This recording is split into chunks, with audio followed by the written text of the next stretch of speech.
جھاوریاں Sargodha boys elementary wing ضلع سرگودا کے سالانہ سپورٹس کے سلسلے میں ہاکی، فٹ بال، کرکٹ، بیڈمنٹن، کبڈی، رسہ کشی کے کھیلوں کے مقابلہ جات کروائے گئے، جس میں ایتھلیٹکس کے مقابلہ جات اسپورٹس اسٹیڈیم سرگودا میں منعقد ہوئے۔ اسپورٹس مقابلہ جات کے علاوہ ادبی و ثقافتی مقابلہ جات جناب Akhtar Abbas Baloch, C E O education Sargodha, اور Syed Muhammad Ehtisham ul Haq Hamdani, D E O male elementary کی خصوصی دلچسپی سے منعقد ہوئے۔ اس موقع پر chief organiser sports Talat Mahmood Waraich, A E O physical education Sargodha نے ان مقابلہ جات کا انعقاد کروایا، اور chairman sports committee Muhammad Ashraf, head master elementary school Khaliqia نے بھی بھرپور کردار ادا کیا۔ اس موقع پر Muhammad Ilyas Bajwa, deputy D E O تحصیل سرگودا نے کھلاڑیوں میں انعامات تقسیم کیے۔ پنجاب فزیکل ٹیچر یونین کے محمد حسین گوہر، عامر شہزاد اور عادل مجتبیٰ نے خصوصی شرکت کی۔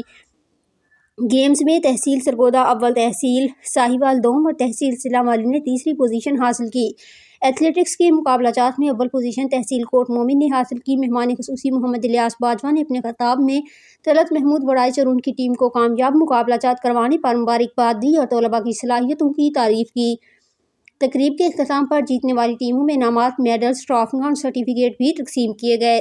رپورٹ ظفر عباس، تحصیل رپورٹر، شاہپور، جھاوریاں۔